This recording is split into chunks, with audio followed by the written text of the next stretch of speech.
Good day, everyone. This Good is the day. Good comic evening. books, or whatever time you're listening to this. This is the Comic Book Geeks podcast. I am one of your hosts, J.W. Sims. We also have with us Jonathan Freeman Anderson, and we'll see if we get some other people to join us later in the show. If not, it should be a pretty short show because we all know Jonathan doesn't like to read, do our homework. Oh no, I read the books mostly. You know what I mean? Like I had to skim through some of them because of like how much time I had left. Because you know, but I at I least got looked through at all the of them. pictures. Yeah, exactly. It was like a Denny's menu on a couple of them, where I just picked through the ones I wanted to read. But I got the gist of the story. So excuse me, and the art was pretty decent. So we'll see what happens as we go through each book. If my memory returns and I somehow like put it all back together like a beautiful mind, or like the guy from Yeah. Limitless or something. All I need is to see the pictures, and I basically understand the minds of the writers and the great thinkers on the craft. Because that's what I'm shooting for, is to be some sort of genius. I'm gonna get different headphones. These ones aren't quite working. Oh, good. You didn't hear any of that. That's good. Hi, everybody. I have a Moon Knight poster behind me from the great Alex Ross. It's not standing up right now. And I have a shrine to my friend's comic book, the Ala Brava comic series, up there to the left. So I'm going to be trying to entertain you while he's gone. I want to give you an update from our recent episode where we read Junkyard Joe. It's a spinoff of Geiger by Jeff Johns. And Geiger came out in 2021. And it has now been announced as going to be adapted into a TV show. So as soon as James comes back, if he comes back, I mean, I could try to run the whole show myself. But I think that would be awkward, Also, he's looking like a zombie right now, and I mean, I get zombie nightmares. So I could keep going through the news or ideas that I've written down here and talk to you people if anybody's actually listening about that. I have no way to know for sure, so you're gonna have to put like a comment in the chat box. Oh, did you hear any of that? Can you hear me? Oh, I can hear you.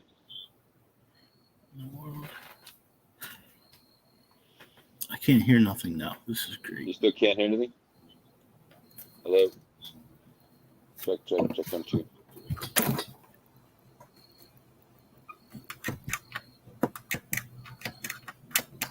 I'm just having all kinds of fun today.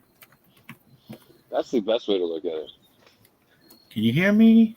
Can anyone hear me? I can hear you. I can hear you. Can you hear me? Can you hear me? Hello? Check.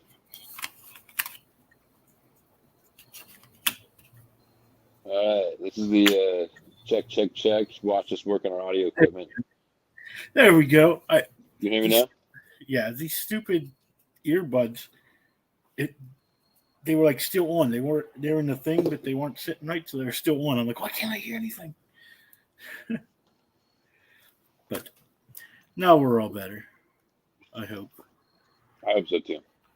So, you were saying about Geiger. Oh yeah, I wanted to do a little update from a previous episode. We read Junkyard Joe, which is a really cool story that like stayed with me about like the he was a soldier during Vietnam, but he like in the process of like showing the rest of his unit, he wasn't really just a soldier. Like he got his whole skin burned off, kind of like the way in Terminator Arnold gets all the skin burned off, and then he just looks like whatever the under metal would be of a robot, with originally had like human skin covering to like I guess camouflage it, whatever. Anyway, so Junkyard Joe is a spinoff apparently of Geiger by Jeff Johns, and Geiger came out in 2021, and it's just been announced recently that it's going to be adapted into a TV show. So we get to actually maybe see Junkyard Joe in like cinematic form, which would be fun. That would be cool. Yeah, I got a bunch of these like little notes I took for recent stuff. I mean, stuff that we might have even talked about, or like isn't like most recent news, But as far as like pop culture stuff goes, and having certain things happen in like the Marvel universe or the DC universe, I wanted to like circle back to some of the recent characters that have come out and maybe gotten their own shows or gotten popular, and see where we're at now with them. So, like for example, Moon Knight. It looks like Moon Knight is picking up, and I think it's going to be around for a little while, even though there was like mixed reviews on the show itself. And I want to remember what you thought about the series. You watch Moon Knight? Yes. I'm trying to think of how I would explain it. I mean, I liked it because I still go by the old thing. I'm an old guy, so anytime I see a comic book thing, I'm happy. But I can see where a lot of people, especially if you don't really know the character that well, will get confused or and the storyline they chose to start us with isn't, uh, the most easy one to just jump into because you're dealing with all of his split personalities and all that stuff. But it was interesting how they started with one of the split personalities. So you didn't get to meet Mark Spector first. You met one of his alters, Right. Yeah, and that's yeah. So that was different because then it made you like think that was the normal guy, and so. But the end, a lot of people had a problem with the final episode with the big kaiju battle between Khonshu and that other god, and with the end, it kind of led to going to be a second season. But now all I'm hearing is there's not going to be a second season. So hopefully it's just be picked up somewhere along in one of the movies. I heard there's a lot of development going with Moon Knight still because they signed a contract with Oscar Isaac, and he isn't necessarily. Nor, if you think of, I mean, like it seems like it's really easy to get what's his name that was in Moon Knight, the villain, Ethan Hawke. So like having Ethan Hawke and Oscar Isaac there, who are two debatably A-list actors, Yeah.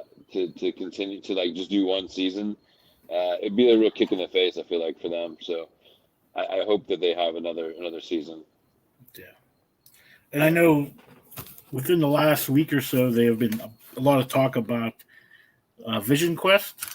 If you've seen anything with that, and also Wonder Man, because they've been talking about the cast of Wonder Man and how if those two shows are going to be connected in any way because the history of the characters.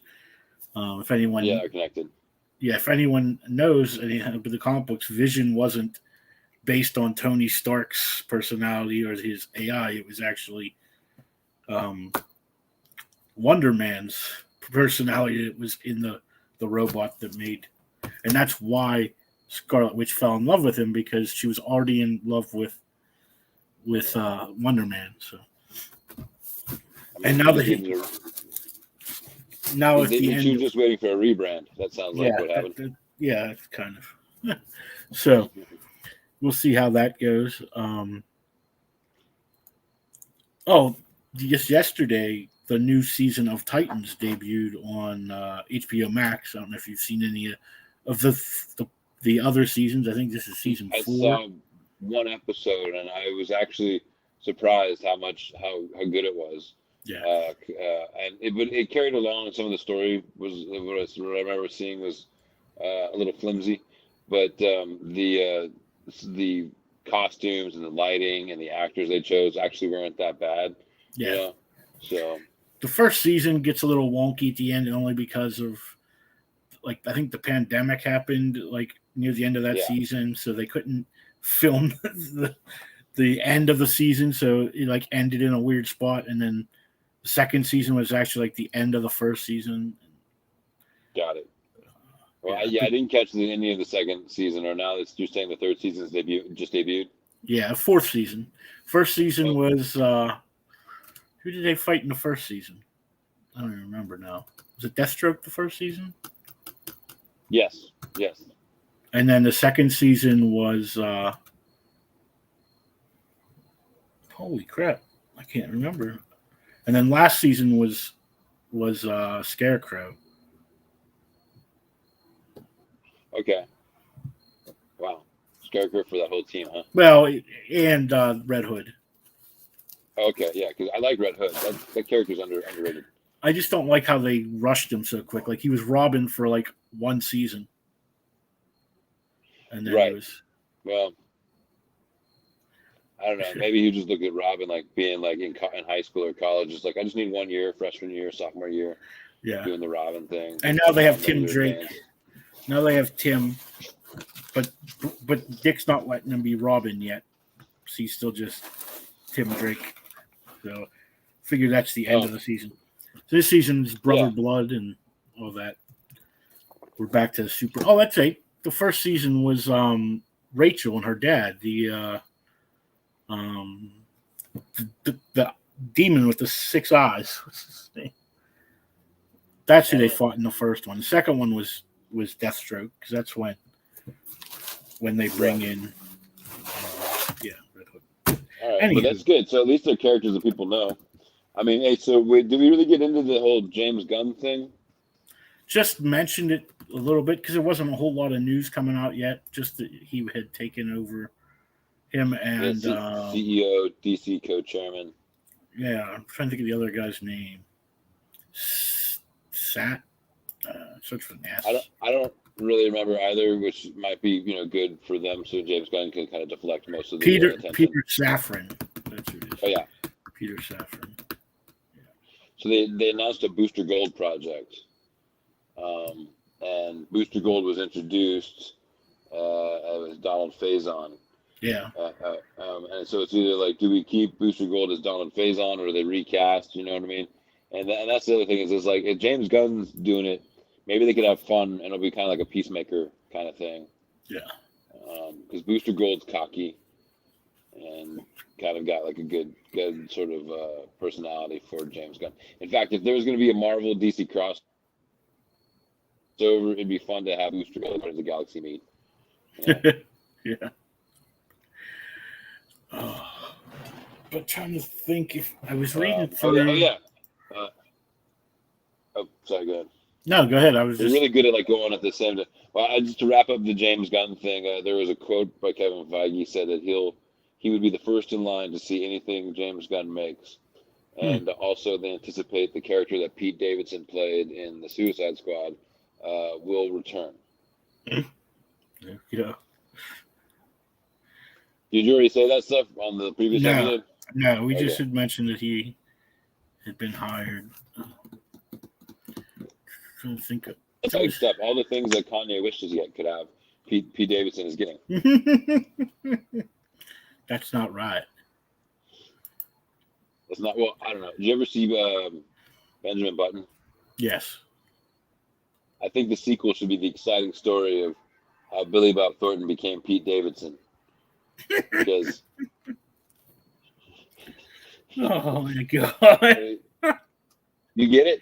Yes. Good. Oh my god. There was some other stuff I'd seen because I looked through some stories today. I don't know if you're much of a Walking Dead. I got more stuff to talk about. Well, I don't know if the last episode of the series, right? Yeah, there's this Sunday, and then next Sunday is the end of the original series. So I finally caught up. This week I sat down and said, you know what? I'm gonna watch this whole season so I can get caught up. So I've been doing like the past couple of days. So I'm finally all ready so I can watch these last 2 episodes when they're on and not have them ruined for me. Oh my god! I gotta finish watching season 10. And now it's season 11, right? So yeah. So I got to. I mean, yeah, I got through the midpoint of season 10, and then now I have to pick it back up. Like I saw a bit what happened after Rick left and all that. So and then I mean, I'm excited because I really enjoy. I really like the actors that they brought in. So to me, the way that they've decided to continue on the Walking Dead series, I hope they'll find more characters that are just as good, like the actors and the characters they play. Because Fear the Walking Dead is amazing, Yeah, and so I'm curious, like how long that show's gonna go. They just released, I don't know if it's a trailer or whatever for the next season of Fear the Walking Dead just today, I think it came out. I just seen it scrolling through stuff.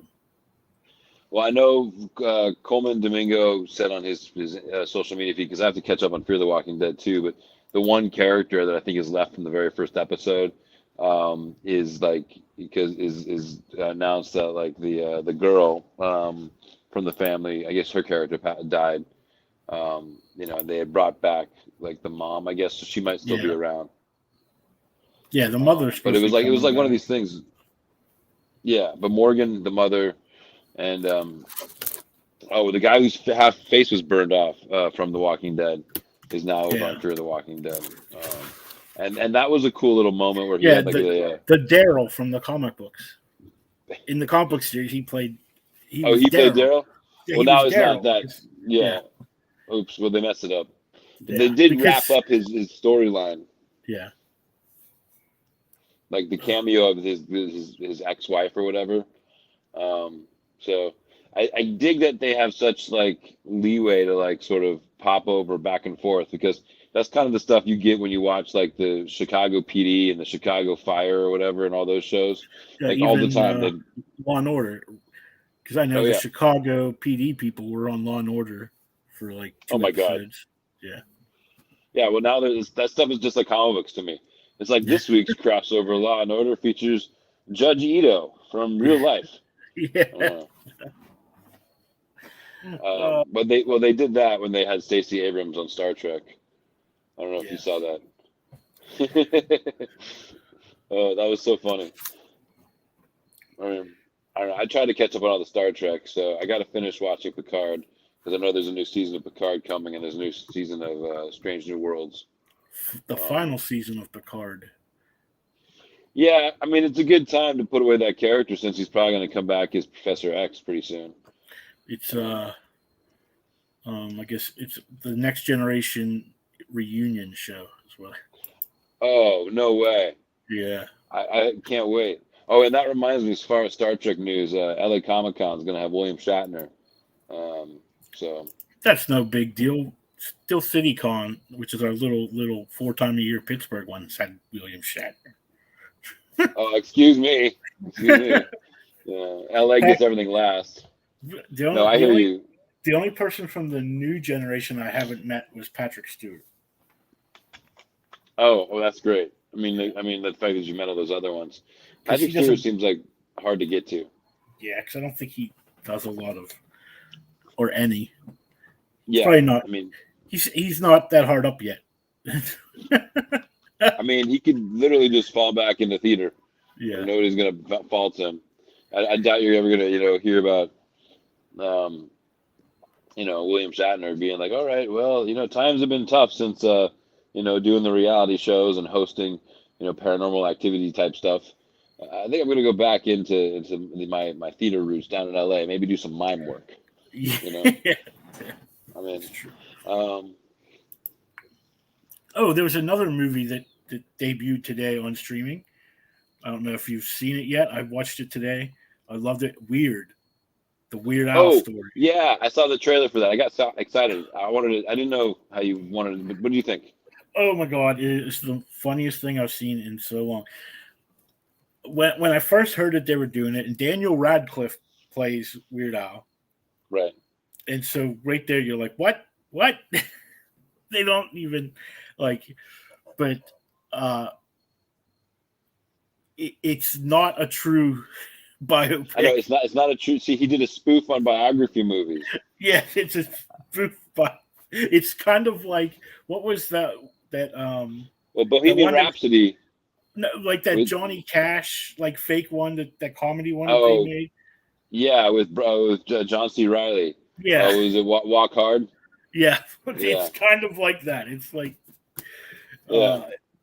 it's great because his whole thing is it's just this little part from the movie. He decides he wants to be a real songwriter instead of being known as a spoof parody songwriter. Yeah. So he writes "Eat It," and it comes out before "Beat It." And then I see. Wow, that's great. So the whole movie, everyone's like, "Oh, you did a spoof." It's like, "No, he spoofed me." Ah. Yeah, I love it because so the trailer had like the lettering in the backdrop of the Bohemian Rhapsody trailer, right, or like the billboard. So when I saw the trailer, I was like, oh, they're trying to make it feel like a real biography, like some of these other previous ones that just came out, and then in the trailer, it's got Madonna like being a bad influence on him, and I was like, oh wait, now this never happened, and like the person that I was watching was like, oh my God, did Madonna really do that to Weird Al? I never. Were they together? I never knew this part of the story. How did I miss that? I was like, no. They just did one of the greatest things possible. They made a spoof on biography movies about the guy that is the king of spoofing, songs. As a parody of a parody of a parody. It's such a meta movie. It is. It's great. And the best part though is when he goes to Dr. Demento's pool party. That's all I gotta say. Oh yeah, Rainn Wilson plays Dr. Rainn Demento, Wilson's right? Dr. Demento, but there is so many cameos in this movie. Your buddy's in it. Good. Patton Oswalt in it. Patton Oswalt. Patton Oswalt. He's the fake Patton Oswalt. It's like the cover artist. Yeah, the guy originally known as Patton is now Patton. Patton Oswalt. Yeah, so it's a good movie. It's funny. I seen an interview with him with Harry Potter, and that's good. He said when they called him to like or sent him the email about this movie, he's like, "Oh, that's really good, but are you sure you want me to?" Like it's like there's a little bit like isn't there like another actor that you maybe want someone who's like a little bit closer physically? It's like we're only about 4 foot difference.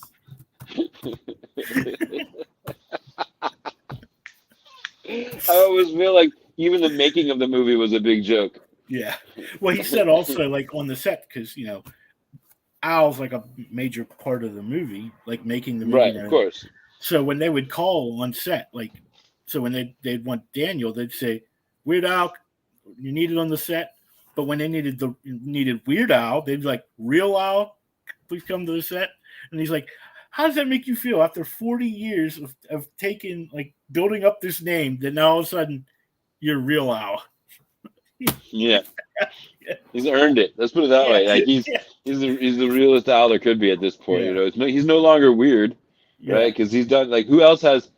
How is it that every musician on some level has had a scandal? And I can imagine. Besides the one guy named Weird Al, he's probably the cleanest, most coolest, most just chill. You're not gonna ever see him have any Me Too stuff come up. I feel like he's just that respectable and respected, even though all of his material is completely ripping on the music industry. Of all the songs he's done, Yeah. So it's pretty great. And then I saw the trailer for the movie, and it's like, oh my God. He wrote into his life scandal, drugs and alcohol and Madonna. It's like. And there's action scenes in the movie. Yeah, and this is great. It's a long way from the real story of Weird Al, just with his drummer banging on his guitar case. And then the end credits, they've taken pictures from these real scenes of stuff that happened, and they've photoshopped his face onto them and other people's faces. Oh, that's great. Movies. So it looks like it's actual news photos of Weird Al doing this stuff. Yeah. I like it. Yeah, it's pretty good. I recommend it. You can watch it for free. So. Oh, cool. So if you have Roku, if you have the Roku channel, so if you have a Roku device, you can watch it for free. That's awesome. There's commercials though, so you got to deal with that, but it's free. Yeah. I was trying to. Well, I mean, in that respect, I was trying to show my friend the show American Gods, which unfortunately is officially canceled. But they I think they have 3 seasons, and something like that. But anyway, it's on Amazon Prime, and you can see the first episode for free. So that was good enough, so I could show my friend who had no idea what it was about. Because the Sandman. Stars. Yeah. That's where Stars gets the money from, because these TV shows that they produce look amazing. Like Black Sails was an amazing show. Da Vinci's Demons, American Gods. Like Stars makes really good TV. Yeah. But it's like, I don't know how many people are subscribing to Stars. I'm not gonna lie to you. It doesn't seem like it's a really big money making like channel. Yeah, it's one of those ones that people watch like when Outlander's on, because that's a big. Yeah, that's one. So people will subscribe for Outlander and then unsubscribe once it's over. I guess. I mean, because that's. Yeah, but like Black Sails is one of the greatest shows I've ever seen. Like, I never text my ex, because I want to respect her, but because this show was so good, I had to send her a text and be like, you should really watch this, I was like, one time I broke the silence rule. I was like, I'll be like a pirate about this, but like, seriously, it's a really good show if you haven't seen the Black Sails. I mean, try to find a way. And then, so Neil Gaiman did The Sandman, and he also did American Gods. And I just think, like, if people want to, they like The Sandman and you want to find more, check out American Gods when it comes to doesn't he also that and do Good Omens. Good Omens, yeah, that's the other one. I can't wait till the second season of that. That show was great. So good.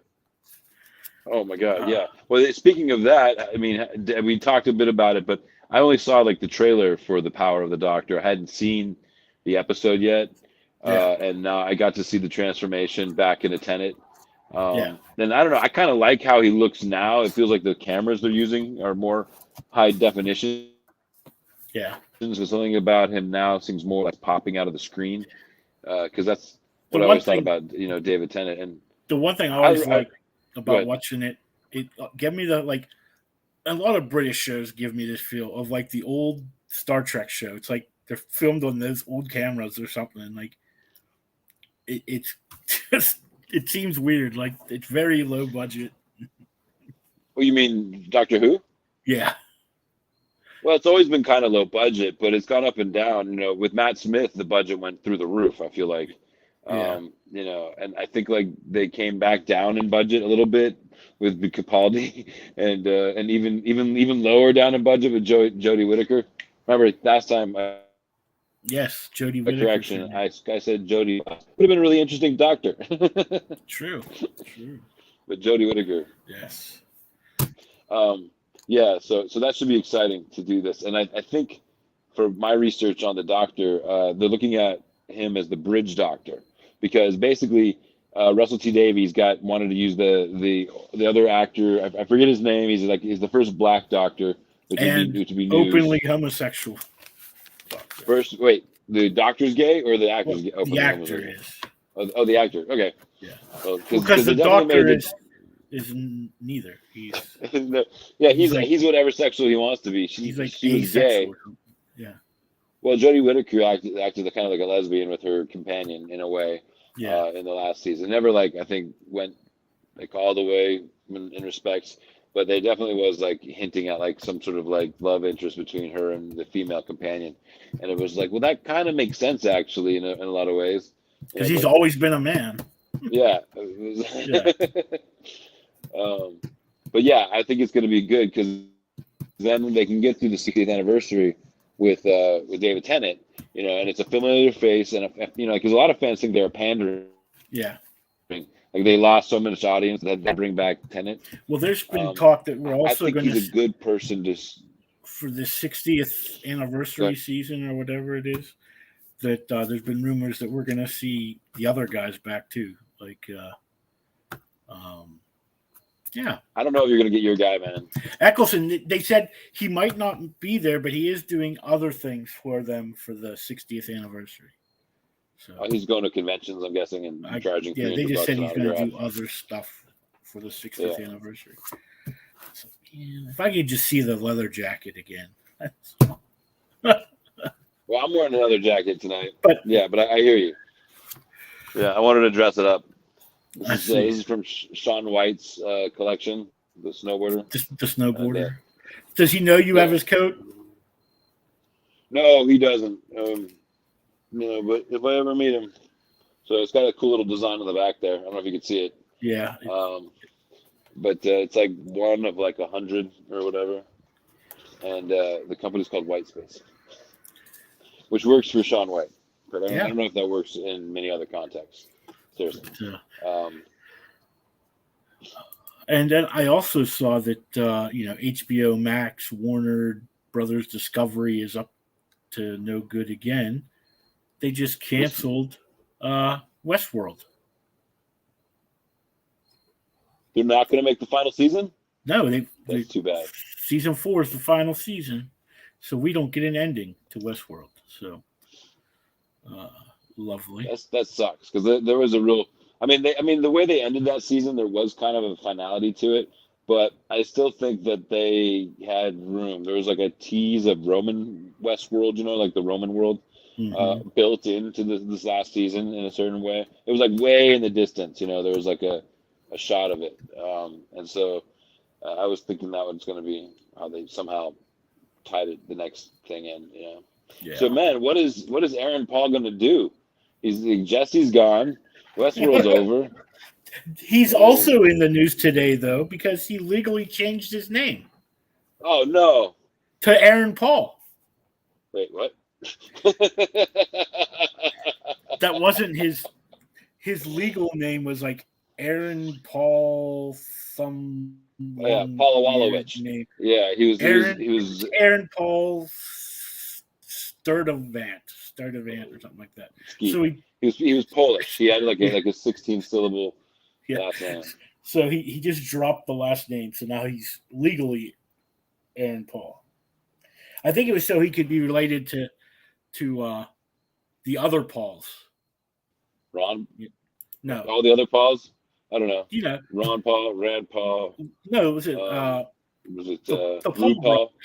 No, the Paul Logan Paul and no, those are the worst ones. What are you talking about? I'd much rather him be connected to RuPaul.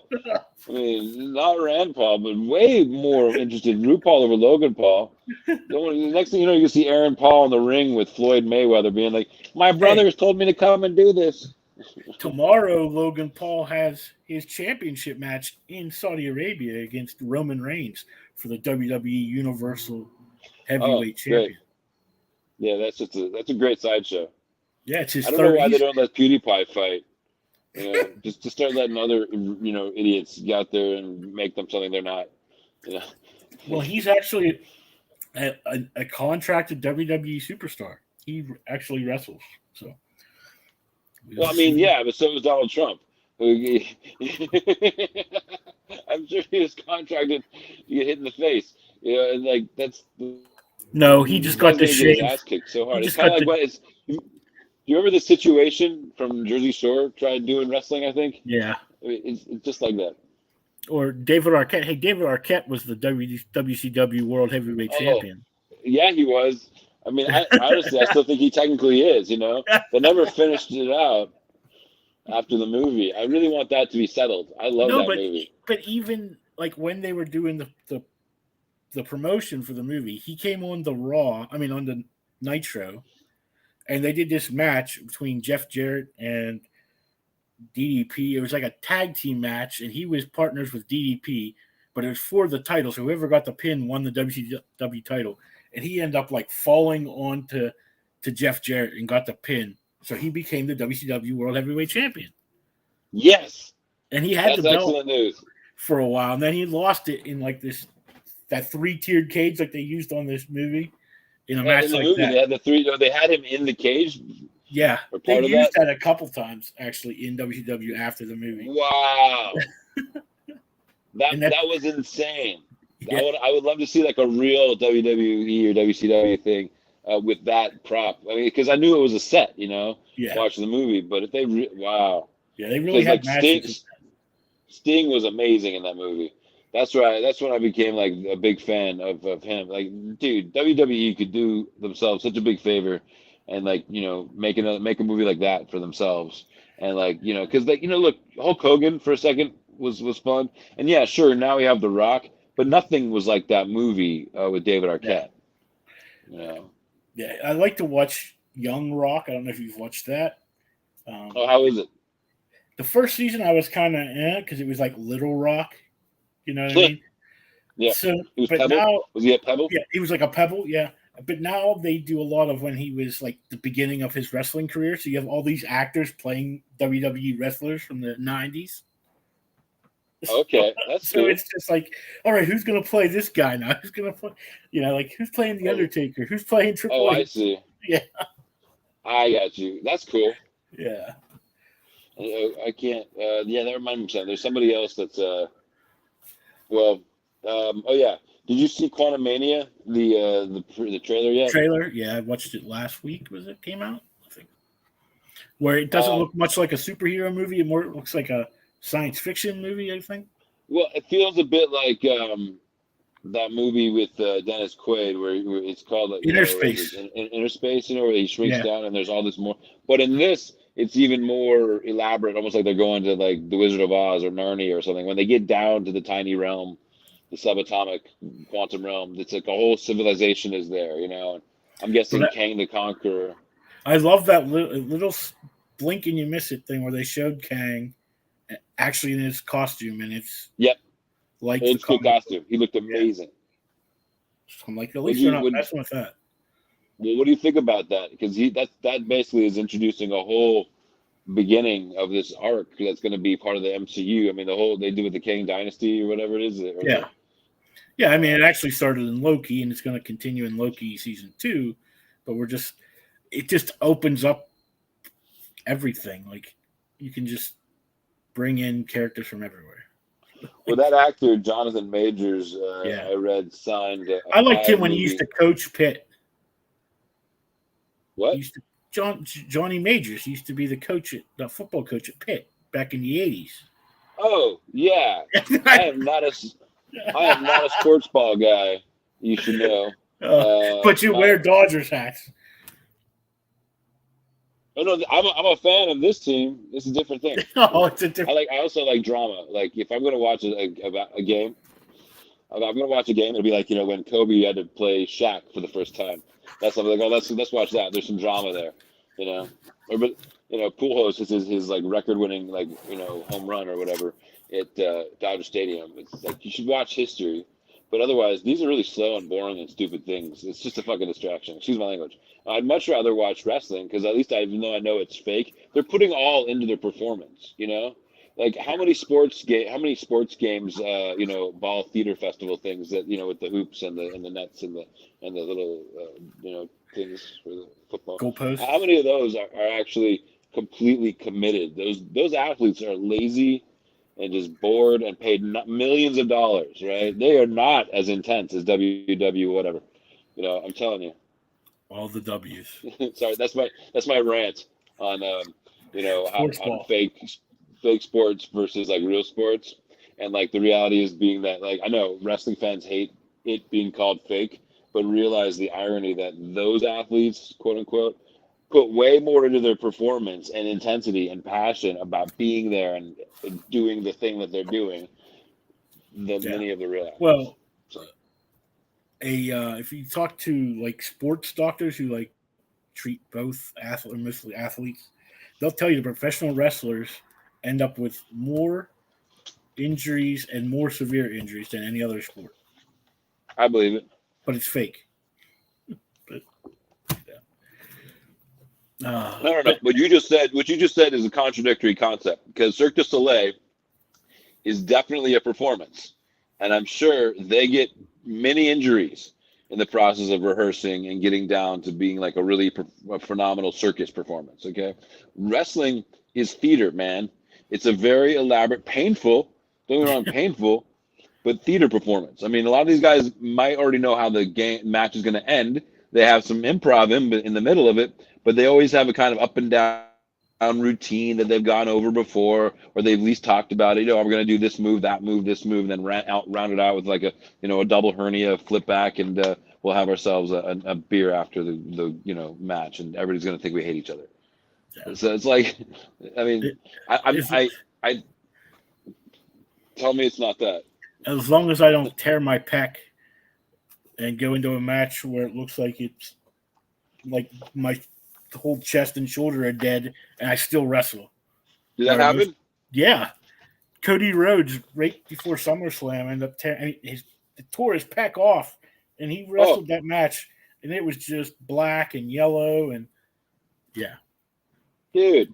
Then he had to I have guess surgery. the show must go on, man. Yeah, He must have been getting paid real good money to do that.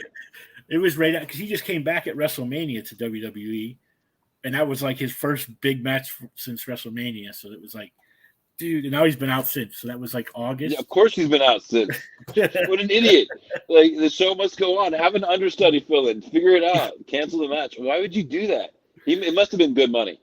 It made him look tough. I don't know. It made him look stupid. It's kind of like paying for a blue check mark on Twitter now. It's just going to make you look stupid, you know? Like, so you give the billionaire $20 so you can have a blue check mark. yeah, look at that. I'm wasting my money on somebody who's already got that much more money than me. Yeah. Oh, that's good. Believe me, I'm important. I'm a blue check mark. There's a lot of those blue check mark people leaving Twitter, though. So there's always that.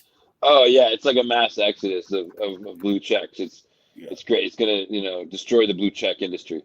I think the whole civilization. It'll maybe get blue so checks, bad Mama that blue Twitter checks, will have to are all sell gonna be off out of the work. blue check just to raise some money, and then some other places start using the blue check.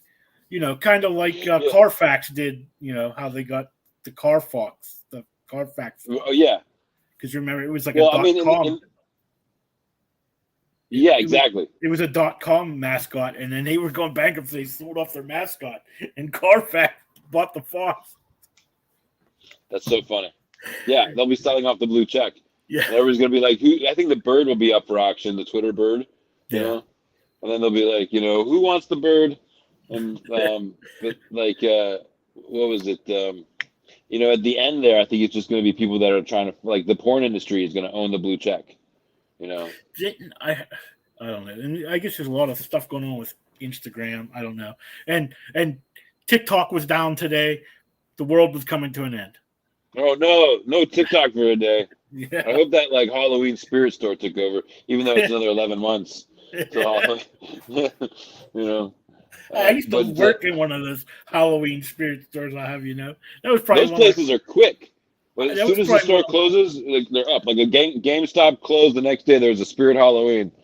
I was like, wow, man. That was probably one of my favorite jobs. I didn't make any gosh darn money there, but I had fun. Oh, that's important. Yeah. Yeah, as long as you had fun. Yeah, it was. I have a question for you. What do you know about Punchline?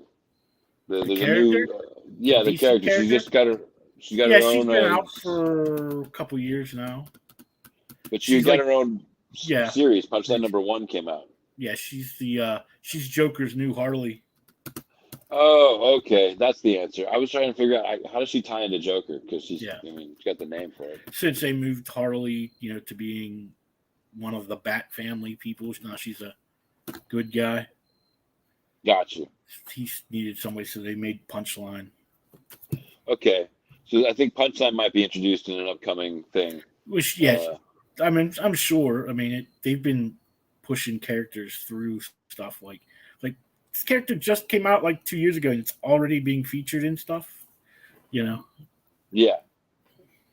Well, I mean, they used to be like a slow burn. I mean, they are still pulling characters out. Like, what is it, Kite Man? I'm trying to think if it was on Arrow. But there's this comic book that came out, I want to say it was probably 2018. I don't know, when DC did that new reboot thing they did. And it was a book called Silencer, and it's this woman who's like this assassin kind of thing, but her family doesn't know. And she can make like everything quiet in like this bubble. So like she can shoot and stuff and nobody hears the gunshots. And on Arrow, like it was like a year later that character was on Arrow. I'm like, you haven't even like fleshed the character out completely. Like they have like actually been in existence for a year and you're already putting it on the show. Oh my god. It's like this character's featured in one panel, Broccoli Man. And now we're gonna give him his whole line of new miniseries or something. Yeah. It's like that's pretty funny. But yeah, well they I mean that's the kind of thing though with like Marvel too. It's like if you think about it, in some form or another, all the young Avengers have been introduced cinematically. And, except one. Stature is in No, Quantumania. I know. There's one that we haven't seen yet. All right, well, help me out. I didn't do my homework on that one. Iron Lad. Oh, yeah, Iron Lad. Because That's right. he's a variant of Kang.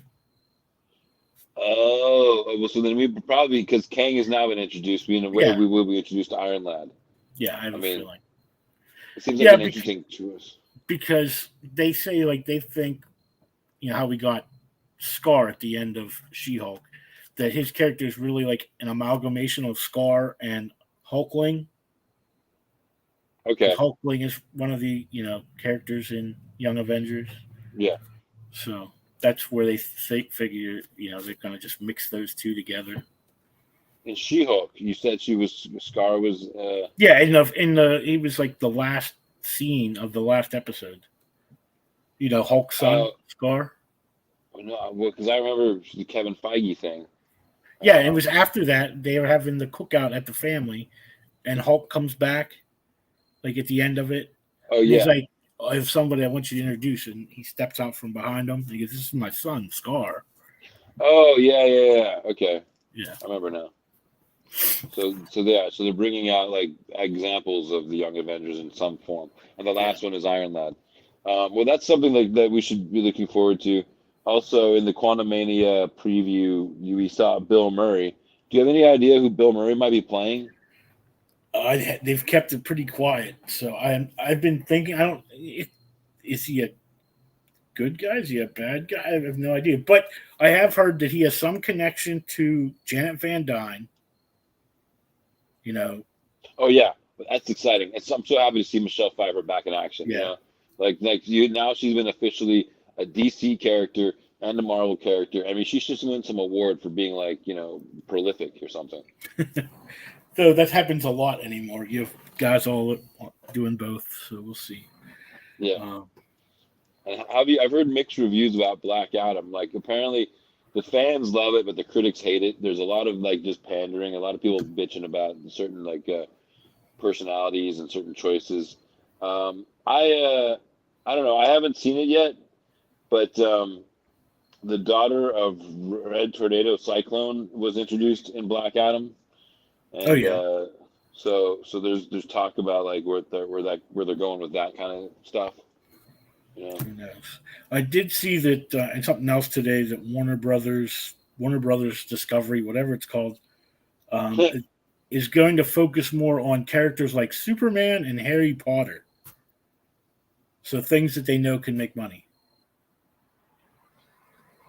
Well, that's just, oh my God, that's so terrible actually, because it completely falls in line with the person that they put in charge of Warner Brothers over there. Just apparently he's a total vulture, doesn't care whatsoever. Yeah, cutthroat.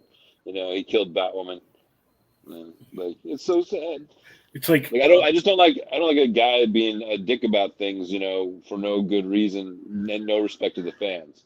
You know. Yeah, I'm starting to get worried about Blue Beetle if we're actually going to see it or not. That's very true. Because it's done again. It's another thing that's just sitting here waiting for it to be. Yeah, I mean, this time a couple decades ago, people would have leaked that. You know, we would have had. Yeah, if it was the Gorman Fantastic Four movie, damn it, we would have had it already. Yeah, we would have been watching that off of like, you know, ripped off a Pirate Bay. Yeah, and being like, "Hey, I got the new Batwoman. How'd you get it, dude? This guy is a friggin' PA in the back of the Warner Brothers lot, riding a bicycle, just pissed off." Not even so many years ago. Do you remember when? The heck was it? The Wolverine Origins leaked without the special effects. Yeah, I did remember that. It was terrible. Yeah, it didn't have the special effects, but you had the whole movie. Just didn't have the effects. There's no claws and stuff at times. Yeah, it was awkward. You know? And then when I remember him running through the forest during that, and it was like just gray on certain parts. And there's when he's fighting Ryan Reynolds at the end, like on top of that, and it's just like a set built, and it's just Ryan Reynolds. Right. Oh, it was bad. Liev Schreiber. The only good thing I think was Lee Schreiber. I love Liev Schreiber. He's my doppelganger. When I'm like in good shape, and I let my beard kind of grow a little bit, I've had people be like, "Hey, look, you look like Ray Donovan." So that's good. I used to get. I'd be like, no, the he guy looks like me. I'm a real Yeah. character. Oh, that's better. I used to get Joshua Jackson. Oh my god. Yeah, Pacey. Yeah. Somebody said I sounded like Pacey, and then they started saying, "Oh, I see it." You know what I mean? Yeah. I don't know. Oh, the only time I ever thought I kind of looked like that guy was when he did that Skull and Bones movie. I don't know if you remember that back, the Skulls. Yes, Skulls. The Yeah, college. that was a great movie. Paul Walker, rest in peace. Paul Walker. Isn't he supposed to be in the new Fast and Furious movie? Yeah, apparently they used his brothers again and had people stand in for him. So I hope it's going to be a lot of him running away from us. Yeah, are they going to do the deep fake stuff and put his face on somebody else's body? Oh yeah, because it's his family kind of looks like him, and they're getting paid. Got two other brothers. So. Yeah. Yeah, I mean, and The Rock's not coming back, so they got to figure out another kind of way to have something hooked in. You know, now reintroducing the hologram that is Paul Walker. Also, I didn't see in the Quantumania trailer MODOK, so. Oh yeah, they kind of like kept that away from us. Well, I'm hoping they bring it out. I hope it's real because I really actually enjoyed the show. I got why they canceled it. I mean, you got to kind of be like a fan of both Robot Chicken and MODOK. There's a very small cross of section of people that are fans of both Robot Chicken and MODOK. You know. Yeah. I mean, Patton Oswalt has a big fan base, so I thought that would have been enough. You know. Oh, you mean Pancake Aswalt? Yeah. Yeah. Patton Aswalt. Hello, coming to the stage. We've got Patton Aswalt. All right. Trying to think if there was anything else. Let's see. Andor. They've already announced the second season. I got a few more things. Andor. I don't know if you've watched any of that. Oh yeah, of course. I've really liked it. I started to watch it. It's well, being a Star Wars freak that I am, a lot of people who don't like Andor because it's not Star Wars. I like it because it's like Rogue One, and it's not like I'm going to be in a space and have my magic laser swords. It shows the like grittier side of like the everyday side of Star Wars. Like not everybody's a Jedi or a stormtrooper or flying spaceships. There's people who live on these planets and things they got to deal with. And I liked it because it's been broken up a little bit. So like the first part of the season was like a heist film, right? And now the second half is like a prison break film. Oh, cool! And if you remember, I like that. If you ever seen Rogue One, it was an actual like war film. It was an action film. It was like it was a war film. It wasn't like it was a real Star strategy. Yeah. And they had this whole thing of like getting the team together. It was really good. I like Rogue One. Of all the movies that came out recently, I don't want to say this because I am a Luke Skywalker fan, but I even think it's better than Star Wars 9 or whatever. Yeah, I like of all the Disney stuff. I think Rogue One has been the best. I agree. Even going into it, you knew everybody dies. Like I was just about to say that. But you still was like, this is pretty damn good, even though we know we're all going to die by the end.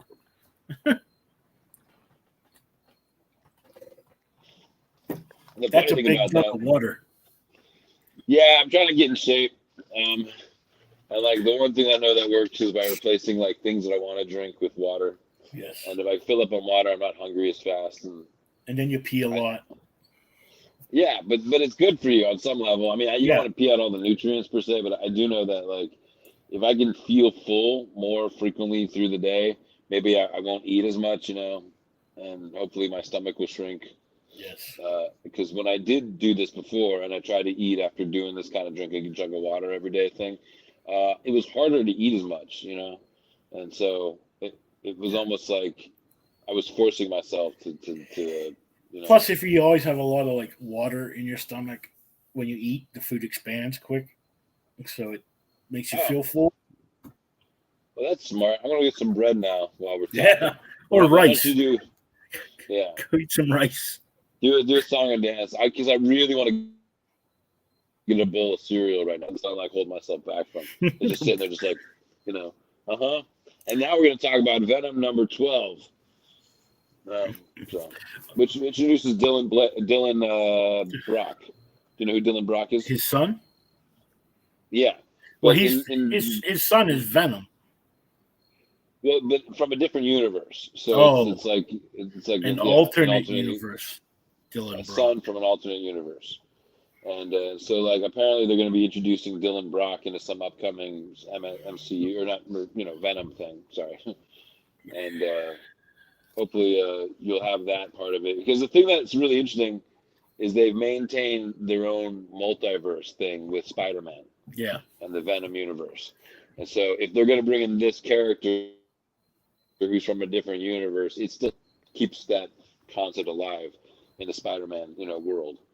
And we'll see. Because maybe if that's the case, they're going to bring bring Toby back. How do you feel about, like, people believing that the Venom movies take place in the Andrew Garfield Spider-Man universe? I mean, I'm fine with it on some level, but it doesn't totally work if they're going to do the old Secret Wars story. It'll work if they're doing the new Secret Wars sort of thing that they've done recently, because that's what they're moving. We're moving towards We're moving towards the Secret Wars being the big event, right? And like the original idea has Venom being the black costume that Spider-Man gets during the Secret Wars, right? Yeah. So if Venom already exists, he's got to be in another universe than what the Avengers are doing. That's why it would be in the Andrew Garfield one, because obviously at the end of No Way Home, we saw the little piece of the symbiote that's in the MCU universe now. Right. So, we saw the clip of I forget which one it was at the end. I think it was one of the there was like a clip of Eddie Brock right before Venom 2, I think it was, and he just suddenly in a different dimension, Yeah, and he sees like Dr. Octopus. So this was before. Yeah, it was at the post-credit scene in Venom 2 is when he gets, like, he wakes up in that hotel room or whatever, and he sees like the stuff going on about Spider-Man on the TV, and it's the MCU Spider-Man. And that's what at the end of No Way Home, he's at that bar and he gets sucked back through the portal, and it leaves that little piece of the Venom at the bar. No, I know he's not. Yeah. Okay, cool. That's great. Well, we'll see where it goes. So I think if they're going to keep moving forward with the Secret Wars stuff, it makes sense that Venom is going to be in there. And I don't like that they killed Carnage in that respect, because it would make sense that Carnage would still come back. Well, they've killed Carnage a million times in the comic books, and he always comes back. Yeah, I was going to say, you can always have a symbiote barely beating its little heart somewhere. Like in the comic books now, he doesn't even have a host. He's just Carnage. Right, he's just Carnage, freaking out everybody. Yeah, he looks like a skeleton Spider-Man. I don't know. Like, he's just dripping. It's really weird. No, you're right. Yeah. It's kind of odd. So did you know that the King the Conqueror thing is blowing up? His introduction in Avengers number 8, his recent value, somebody bought it at auction for $54,000. So they're really trying to tell you that this villain's got a huge future in the MCU. So that's Avengers number 8, kids. If you have it, slab it. Yeah, slab it. Because that's I don't know. That's what I mean. Like, I have the Secret Wars number 8 with Venom with the costume. I have it, and that I always one go like, "Oh, him cool." Standing on the front, he's like, "Oh." Yeah, I hope it's worth something. So last I saw, it was worth like $1,500, and so I was like, if it slabbed at a 9.8, or Yeah. something like that. So, but you never know because it goes up and down like stocks. Yep. But the one thing that you should probably know is comic books go up in value over time, right? Yeah. Key issues. Yeah.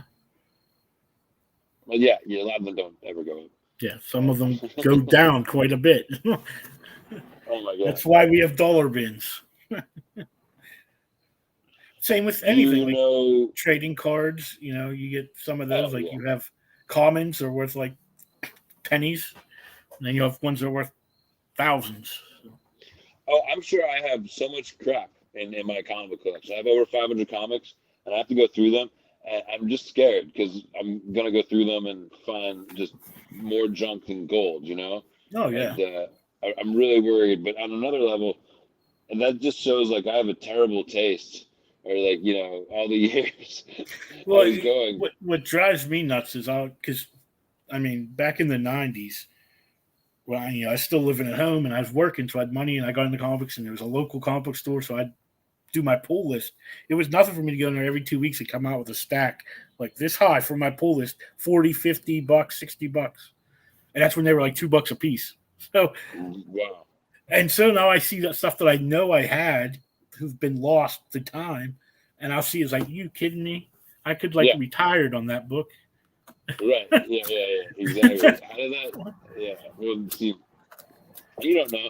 Like going to these conventions and you see these guys selling the mystery boxes and these kids getting crazy, like, yeah, daddy, $100 mystery box, and there could be shit in there. It could be nothing, or it could be amazing, like something real random, And I'm like, how often do these mystery boxes? And I remember when I was a kid, I used to get the mystery 10-pack of comic books. And I still get those. Well, I would love to get them. The opening book would always be something is worthwhile. So you're like, okay, cool. At least I'm getting that stuff in the middle that no one's ever heard of from like Joe Blow's comic book company. Yeah, random. Yeah, nowhere. Comico stuff. Yeah.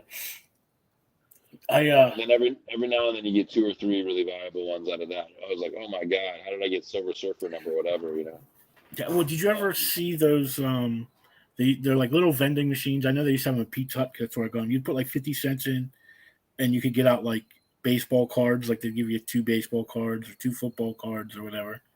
Oh yeah. Well, I did it one time, and you don't know, but I ended up with a Dan Marino rookie card and a Randall Cunningham rookie card out of that for 50 cents. That's amazing. Yeah. That's really cool. It was like, all right, I made out on this day. Oh my god.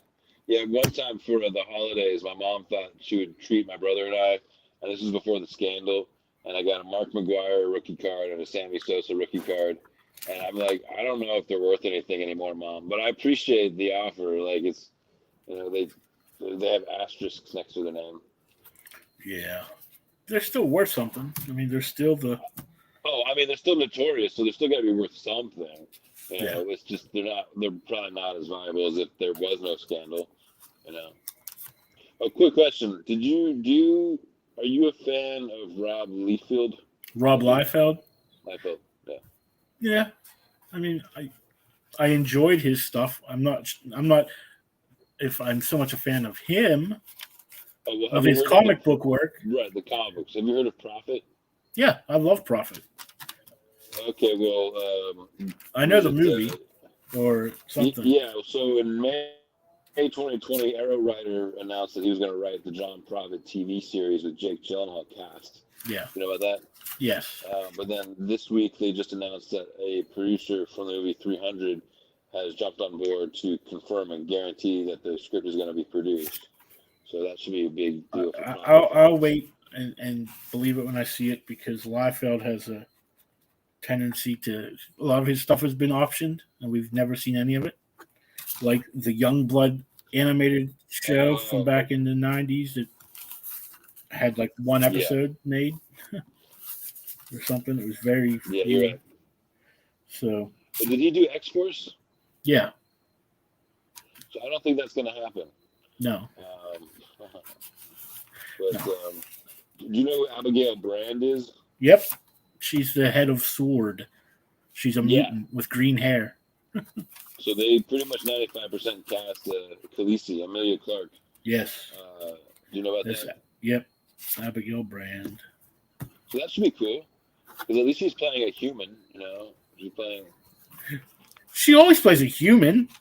No, I know, but I feel like she's not going to the Jennifer Lawrence route and going straight to mutant. You know what I mean? Like they're going to let her become something while starting out with just a basic. She's a smart human character.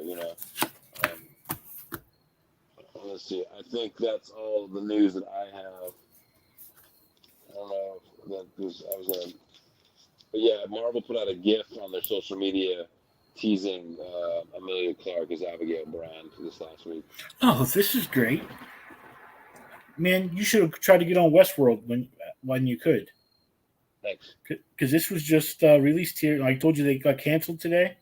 Yeah, Westworld canceled. Cast will still be paid for unproduced season 5. Oh, that sounds like a great idea. I definitely should have gotten Westworld. I had like a crystal ball and knew that it was going to get canceled. It's cool, guys. You're still going to get paid. I don't know. I'd really be pissed. I'm sorry. I guess they don't like the fact that the numbers weren't as high as they wanted for the last season. But it was their own fault. They didn't really advertise it very well. And it kind of got buried. It's kind of like they did with Raised by Wolves, if you've ever watched that. I mean, it's an out there Ridley Scott thing. But I enjoyed it. First season. And the second season gets out there even farther. Great. And then they canceled it, and I was like, there's like, I hate when you get a show canceled when there's no ending. I think it should be a rule when you're going to cancel a show, you'd say, okay, we're canceling the show next year, so you got to wrap everything up this year. Yeah, I think that should be a rule. Because it's just a tease to everybody, even the cast, the crew are like, geez. There was a show on an NBC, probably like the early 2000s. I can't remember the name of it, but it was about this guy who was a cop, and his son died his son and his wife were in a car accident, and his son died in this car accident. But when he would go to sleep, in his dreams, his wife died in a car accident. So it would... Oh, that's weird. So you didn't know which was real and which was the dream? Right. And so obviously it affected his life in different ways. And I feel like I vaguely remember this. And then they canceled it after the first season, and there's like no ending. They're like, what? They did that with Christian Slater. They had this one season of this TV show where he was like, it was a little bit like a more realistic Moon Knight in a way, like Fight Club or whatever. Like he had two personalities, and one of the personalities was like a good guy that has a normal job and totally doesn't do anything, and one of them is a spy. I think I kind of remember that. Yeah, and then like the good one started waking up in the middle of these like spy adventures. Yeah, as the good guy, he's like, "What is going on?" And I was like, "Wow," because Christian Slater did a really good job. Yeah. But one season, and I was like, "Oh no, what happens to Hank?" There was another show on NBC called The Event. I don't know if you've seen it. There's something where like everybody blacked out for like 6 minutes, 7 minutes, and like everything just like went to crap. And the whole season, at the end, there's this bomb that goes off, and then they canceled it. You're like, what? All right. No, I guess that was the event. That was the event. It killed everybody. Yeah. I lost all my. Which reminds me, I saw Paper Girls. I finished watching the season of Paper Girls. Yes. I was so upset to know that they got canceled right away. Yeah. Have you seen it? Yes, that's my favorite. What do you think? I loved it. I've been a Paper Girls fan since the day it came out. I will push that book. Look, I even got here. I have it right beside me. I'm rereading. So, but it's a finished story, right? Like in the comics. Oh yeah. It's complete. It's already done. It ended a couple years ago. Okay, so they're shopping it around. So I we're hope gonna so, see 'cause if that was too popular. I think it was nominated for Emmys and stuff. yeah, it was just Even won one Emmys. of those things. Like they didn't even wait till the season was over to cancel it. It's like not No, enough people watched the first 2 episodes, so we're canceling it. It's like, it's dude, bullshit because they didn't advertise it well enough. there is Like so they many did it like shows. Stranger Things. Yeah, there's so many shows out there that, like, if they would do that nowadays, we would have never had. Like, you watch these stories about Beverly Hills 90210 and how bad the ratings were their first Yeah. year. Oh my Like, god. if it wouldn't have been Fox, if Fox would have had their own network at that time, they would have been canceled a long time ago. Oh Like, yeah. it was terrible, and it wasn't until they decided to put new episodes on in the summer, where every other show was in reruns, that they took off. Exactly. And that's where it was like funny. Same thing happened with Star Trek Next Generation. Like the first couple of seasons really didn't, have that high ratings as they were hoping for. But then something happened with the reruns you were talking about, and by the third, fourth season, everybody was watching it. Got picked back up. People, were loving it. They've been on for a while. But they never give shows a chance now. It's like, if we don't get enough streaming numbers in the first episode, we got to cancel it. Yeah, exactly. And, I don't ever watch anything when it such a first drops, pain, usually. Well, no, me neither. I love waiting until things come out in like full seasons on Netflix or somewhere, and I can just binge. I mean, I'm trying to find like the time to sit and just binge Better Call Saul, because I hadn't caught up with that completely. I watched the first couple seasons. I was like, okay, I slogged through these first 2 seasons knowing that like it's about to pop off. Yeah. And then I just got busy with everything, and the pandemic hit, and it was like, okay, I got to wait for Better Call Saul. Well, like last year when they brought Dexter back on Showtime, I had a friend who would watch it, and I would just catch bits of episodes here and there of the original show of Dexter, and then everyone's like, "Oh, you need to watch the new Dexter." I was like, "I need to watch the old one first." So I got like the Showtime streaming thing, and I can't have yet to find time to like actually sit down and watch it. But there is a good show on Showtime if you ever get a chance to watch it. Yellow Jackets. It's only been one season so far. I heard about like something with like cannibalism. It's kind of like Lord of the Flies. Well, we don't know if it's cannibalism yet, but yeah, it's about these girls on a soccer team whose plane crashes in like the wilderness of Canada, and they were off course, so no one knows where they're at, and they end up living in the woods for like a year and a half or 2 years, something like that.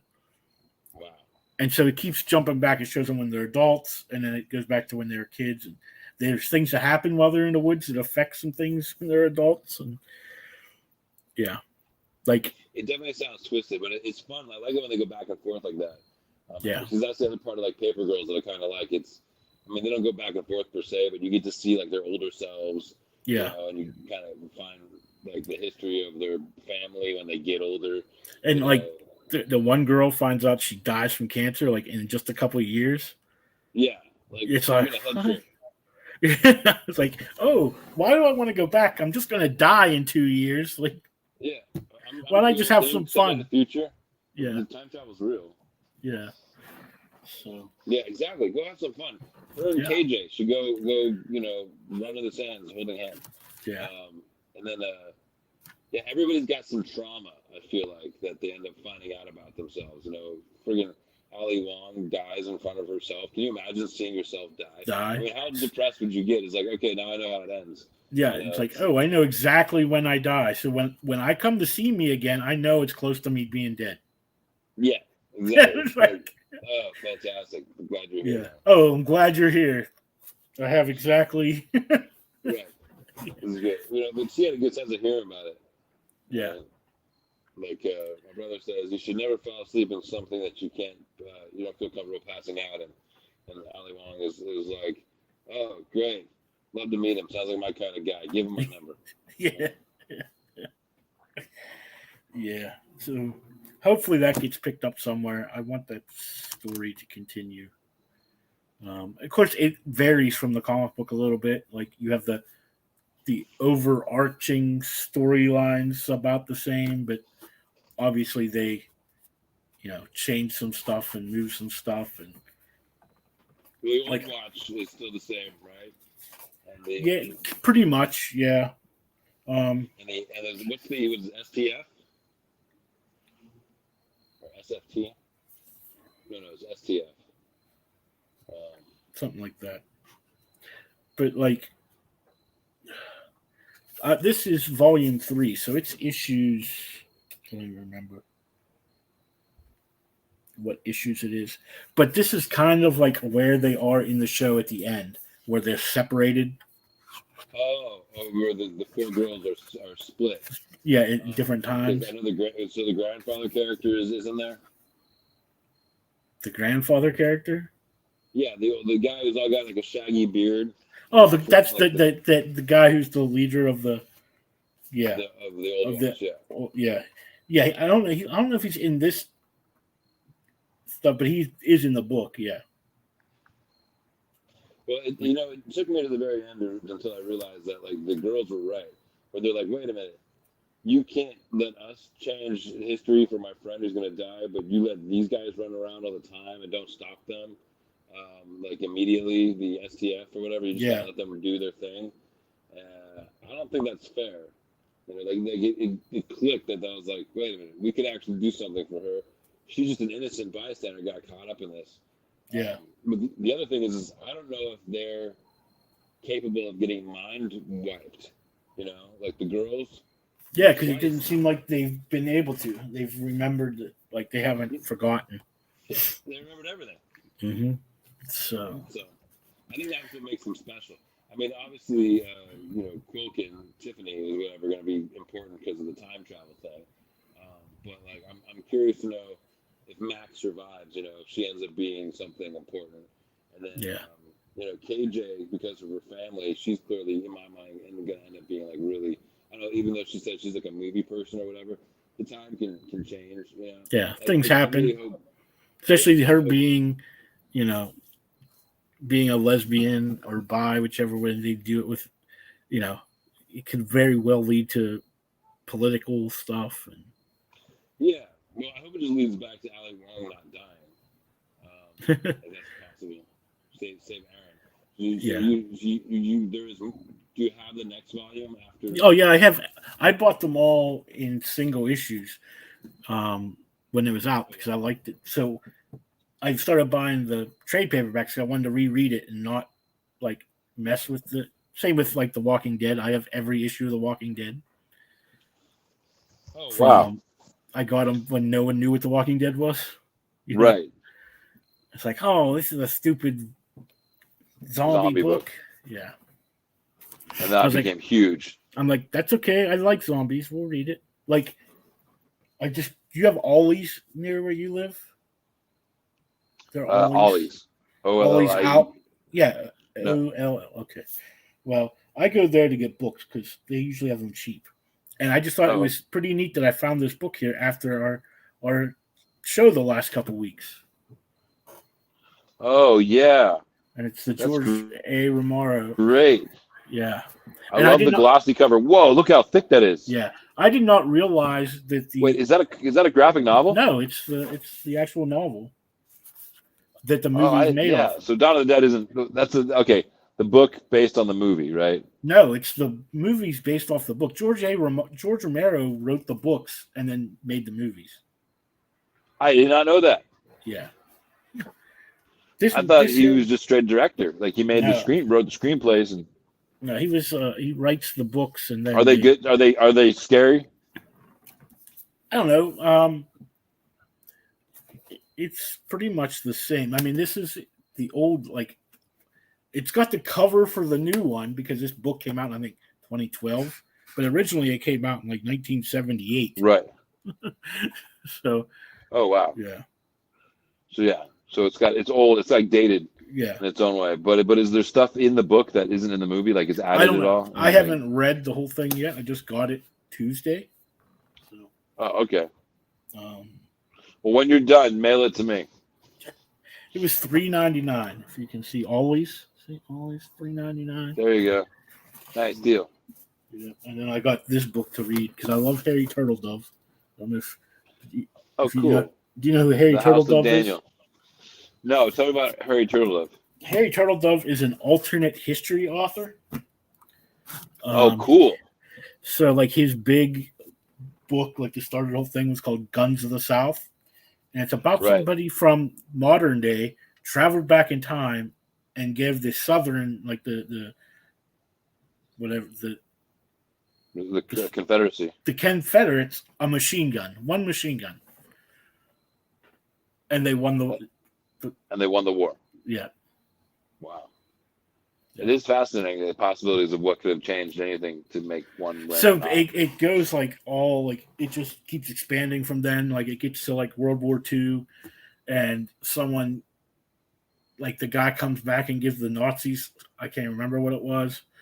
So then the Nazis win the world, and that's kind of like what that show Man in the High Tower is based off of. Well, kind of. Isn't it based off of like a Philip K. Dick? Yeah, but I mean it's that same like. Oh yeah, same idea. Yeah. You like books about the villains winning? I like history. Like I like alternate history. I like time travel, things like that. I also have these other books. I don't know. It's Peter Klein wrote them, and it was just very interesting to me. Like this one is called X-Heroes. Okay. It's like Avengers meets The Walking Dead. Oh, okay. I was thinking it would be about all of his ex-girlfriends and how they live better lives than him. No, And it's they're all heroes now. it's like these. There's a couple superheroes like from the LA area, and they have set up this at one of the studios. I can't remember if it's the Warner Brothers studio or one of the studios because they have the walls around it. So they set up like a community there. But then there's a supervillain who's a zombie. Like he was a supervillain, he got turned into a zombie. And, Oh, interesting. yeah. So yeah, all that neat stuff. But yeah, I'm a big into like that biography stuff. I like to read biographies. Oh yeah, I love good biographies. I just read a good recently. It was what was his Duke Ellington. It was a good biography about him. By a guy named last name Teachout, Teachhout, Terry Teachout, and it was really interesting. I didn't know that like the life of that musician was so crazy and yet coordinated. Like he kind of knew what he was doing, and he was like the head of his game as far as like trying to like basically be a black artist in the world. Yeah. And was able to do a lot more than everybody else because he was pretty easy to deal with. It helps to be easygoing. Let's put it that way. Very much so. But I think it's time we move on to our comics since we've just BS'd for the last hour and 23 minutes. Hey, I don't think we BS. I think we found a lot of good, important things. I wrote down all that news stuff to talk about. I don't think that's BS. I didn't say it was BS. I said we BS. I'm trying to contribute. Oh, right. Yes. I'm glad that we both got the memo for cool T-shirts. That's right. See? Do you remember this guy's name? Cthulhu. There you go. Thank you. Oh well. Yeah, this is from the New Mexico Comic Con, and they had like the was it Game of Thrones and Star Wars kind of together. And Star Trek. So this is the dragon, or Star Trek, not Star Wars. Star Trek, yeah, Game of Thrones and Star Trek. And so this is like a dragon who's like, latched on to the Enterprise. Right. Yeah. And you got the logo. Yeah. That's good. Yeah. But which Enterprise is it? Ghostbusters one. The Cthulhu Busters. Cthulhu Busters. Yeah. So which Enterprise is that? This is Next Generation. So C? Is Yeah. it C or D? No, it's C. I'm going to go with C because it doesn't look as big in the saucer, so it's not a D. Okay. You make it sound like a Star Trek citizenship test. Well, at least it's not if the saucer was even bigger, then it would have to be a double D, right? Wow. I mean, I was like, I can be really nerdy. Be like, no, that's an E, sir, because the way the neck is contorted. I like how it took us to like the Generation movies to find out that the saucer actually came off. Yeah, like how did we not know that the entire time? Like this is the first time we get to see that there's a whole other hidden Bridge and everything. bridge, Yeah. right? Just like how not once did we not see that? Like I would be there like the very first episode, be like, screw you, I have the secret And, bridge. and then I just read something somewhere recently where the bridge does not face forward in the Star Trek shows. Like the bridge is actually like off, like it doesn't face forward in the ship. Huh? I I didn't know that. was like, well, I guess they don't have windows, or you know, it could be in the middle of the ship for all you really cared I about. mean, it is a view screen. Yeah, it could be anywhere in Yeah, the ship. that's true. Yeah. It could be like in the safest part of the ship, Yeah. but they think they're looking outside, like on the edge of the ship. Yeah. Oh, that's pretty cool. So there's that. But let's Speaking get of to, Star Trek, you had read Star Trek #1 this week, did you not? I did. Yeah. Yeah, and that. I did find it interesting about the crossing of. Can you hear me okay? I did find the book interesting because they had a crossover of Deep Space Nine, Next Generations, the original series. It was all like kind of mashed together. You see like Data work with what's his face, the captain from Deep Space Nine, Cisco. Cisco, yeah. Who's a And god? then, you see well, yeah, and you see him working with Scotty in a way that was really fun too. Be like, when I say she's about to blow, you listen to me, Captain. I'm not kidding. And then like they watch like two gods like destroy each other or something like that. I don't know. It's pretty fascinating because I always thought that the thing that Star Trek was pretty good at, it was a storyline that they've dabbled on, but when they came back around to like the end of the Next Generation series was Q and the Q continuum, and the idea of there being godlike entities in the universe that logically we would come across if we had evolved to a certain point. Yeah. I mean, you could debatably say the Vulcans are godlike, but they're Or they like to think they are. Yeah, of course they do. With all the logic and the mind melding. Yeah. So I really thought that they introduced an interesting concept to Star Trek #1, where they make it even more. I don't know. It's even more epic and daunting. When you go from we're just in space, having space adventures to having like this like huge spiritual question going on. Yeah. Yeah. Actually, Q is my favorite Star Trek character. He's my favorite villain. Because you'll like the second. You'll like the second season of Picard. Oh, good. Like I said, I got to finish that. Yeah. So I got the episode up to the episode where they go back in time and they see the guy on the bus. That one. The guy from Voyage Home. Yeah. It's the same guy. It's the same guy. Yeah, it's the same guy playing the same role in the same bus. Still listening to the same music. Yeah, I was like, all right, good for you, buddy. Yeah. I'm glad you made it this far. Oh, man, I'm getting tired. Anyways, yeah. So what else did we read this week? Well, our group books, we had Absolution #4 out of 5. That is from AWA. And that is the story about the woman who is an assassin. She gets arrested in this near future place where they put a bomb in your head and you have to, I didn't say perform, but like she does assassin-y things, and people, and it streams on the interwebs, and people like are constantly chatting with her and voting, or betting on it or something, right? And voting on the things she does, and she has to keep her absolution score above a certain level or she'll die, and once she actually reaches absolution, then she gets released, supposedly.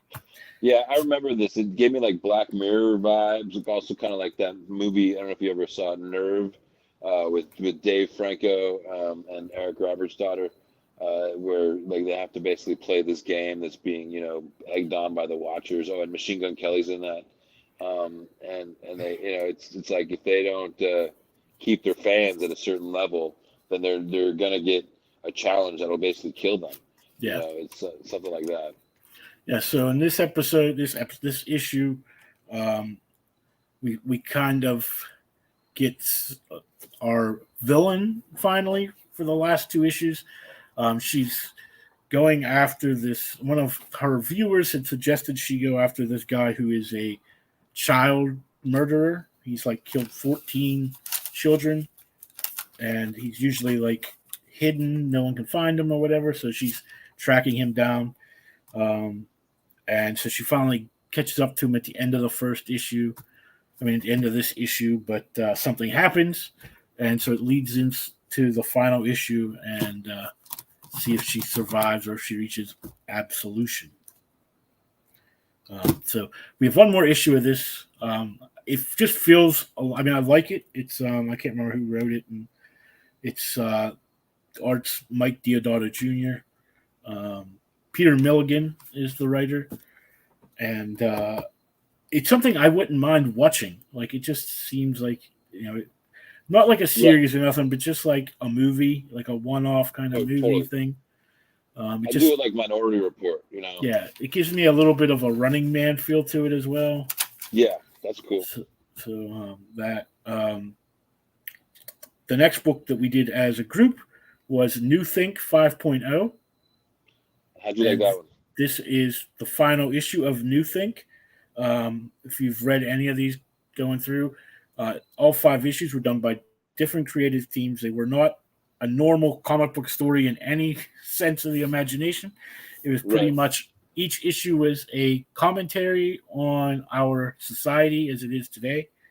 At first, this one started losing me because it was like, oh, we're getting a psychology lesson on introverts and all this stuff, and I was like, okay, this isn't, but then it makes sense later on because it's a teacher and a parent, and she's sitting at the park and she's telling the children, that you need to learn this stuff about how each of you are different for later on in your life, because if not, you end up tearing each other apart. And as it goes through, you find out she's not talking to the children so much as she's talking to their parents, who are all around, and they're all like in their little groups, like, and they're all thinking like, I don't believe she's teaching our kids this, and I don't, and then you find out it's her actually trying to teach them that. It gets into a little bit of politics near the end, and how if you're one of these, like the 5 types of whatever it's called, personality, the 5 personalities, and how that kind of dictates like how, if you're a conservative or a liberal, and it doesn't say what's bad, like that one's bad and one's good. It tells you this is what's good about these, being these, these things, and how they help each other almost, if they're the way it should. But then it also shows how it is now, where we're so divided, and we just want to, like, everything that someone says is offensive to the other people, and you can't say anything without hurting somebody's feelings. And I love the image that they showed of the people trying on the elephant and the donkey costumes, and none of them fit right. And she's telling them, like, you're going to have to figure this out, but you have these conservatives and the liberals, and not everything's going to fit you 100%. So you have to go, like, try to find what fits you the best, but it's not going to. You got to experiment. And it's not going to fit anybody. Nobody's going to fit perfect. So you have to be able to accept that not everybody's perfect, and everybody's has something that you're not going to agree with. So it ended up being a very good series. When you sit back and you actually start thinking about the different. Like the first one was the one with the cell phones that were like taking over the world. Where they were like aliens. I thought it was cerebral. I thought it was very cerebral. Yeah. It opens your mind a lot to the stuff that you do every day, really. Just the whole thing is very, and it's, I liked it. if I was a teacher somewhere, I would probably have my students read this. Like if I was in a. I was about to say, because it doesn't show you a traditional comic book, a traditional It's story. not a. I mean, art is traditional in a certain respect, but like it's well done, and it's like sort of new way of looking at that medium is what I thought. Yeah, it really makes you look inside. Or another way. Things that you, like I said, like things we do every day and things going on around us. And what we miss, like some of the things we that falls through the cracks. Yeah. But yeah. Yeah, because we just get so used to our everyday things, and it's just we don't even think about it anymore. And then the third book that we had read as a group was The Boogeyman, #2 from Ablaze. And this is the story of a young boy who liked scary stories, but his parents were always like against it. I'm trying to remember from the first issue. Right. And he actually does this, like he asks the boogeyman to help him. And this other monsters show up and they kill his parents, but the boogeyman comes and saves the boy. Right. And in this issue, we have him, like they finish that battle with one of the demons, the monsters, and he's rescuing the boy, but he's old and you can tell he's just not as strong as he used to be. And you find out in this one, at least I won't remember, he's Father Death, so he's like the last of the elder. Because they were looking for him. Yeah. In the first book, and they were shocked that he'd been able to just be gone hiding for so long. Yeah, and he's been hiding in this kid's house, and so he's trying to help the kid escape. And he keeps telling them that they're not after him; they're after after Father Death. And he's the last of the elder things. So you have these these new, like the Celestials. Yeah, it's like they have the new generation of boogeymen are trying to take out Father Death, and there's one other, like the main bad boogeyman. He's got hyenas instead of wolves. Like everyone else has a wolf, he has hyenas, and he's asking about if he had his scythe, and he didn't. So let's see what this. I think this is like he's gonna go get his scythe probably. Yeah, just like a 5 or 6 issue. I think it's 5 issues. I think it'll be cool. I like the artwork. They do a really good job about keeping it dark and horror-like. Yeah. And so it limits, kind of like but it's also very bright colored, kind of like a Scotty Young book, but at the same time keeping it dark tones. So it's, you could, it's not like. So when you reveal the boogeyman and like how he appears, it just feels shadowy, and really gothic at points. I feel like. Yeah. Because like this underlying story with the other monsters and him being death. I mean, I don't know. We kind of saw that in Preacher in certain respects. And we've seen like elements of that in other stories with the way Marvel does their stuff with Ghost Rider and Mephisto and Constantine, if you want to go with DC. But I like this in a respect because it's kind of like the boogeyman is a known character, but nobody thinks about it like a super villain or superhero. It's just like the guy under your bed or something like that. But he's got to be one of the first supernatural things that many people hear about, when they're kids. It's like, oh, the boogeyman will get you, right? What the hell is the boogeyman or any of it, Yeah. So I think that it's pretty cool that they gave this kind of weird, like, urban legend / famous horror character, if you will, like his own little thing. And then I had read a couple of the books. I don't know if you read them as well. One of my picks this week was the DC Horror Presents Sergeant Rock versus the Army of the Dead #2. I read that. This is written by Bruce Campbell. Yes, that Bruce Campbell, Ash Williams. He wrote this book, The Army of the Dead? Yeah, the Sergeant Rock versus. Yeah, the Sergeant Rock versus the Army of the Dead. It started like. It's just your normal World War II versus the Nazis kind of story, where Hitler found a way to make zombies. So they continually use their dead soldiers and keep bringing them back to life. But they're not like the zombies. These are like they kind of talk. The opening scene in this book in the opening scene of this book, they're in a bar and they're drinking, but they're zombies and like they're shooting each other, and they're still like. But it's kind of like a Disney. It feels a little Disney-esque in that respect, like you know, like the Pirates of the Caribbean. But Nazi zombies that talk and strategize. Yeah, that's pretty funny. So, I this is another thing I think would be cool to see, like as a series, or like a mini series or something, just because. I like World War II stuff. I like war films, and I just it's interesting to see the characters and like this. It's Sergeant Rock and his Howling Commandos trying to take on these zombie Nazis and trying to find the place where they're at, and they're just his little group against. Yeah, so should be fun. That's I always like the Army of Dead series, and Sam Raimi is really popular right now. I think the Ash versus Evil Dead, and then the Marvel Zombies versus Evil Dead. I don't know if you read that. No. It was Ash versus Marvel Zombies. That's what it was. Ash versus Marvel Zombies. Really great series. So I like that all of this universe is still existing and almost like expanding. It's almost like Bruce Campbell and Sam Raimi refuse to let this universe die. You know what I mean?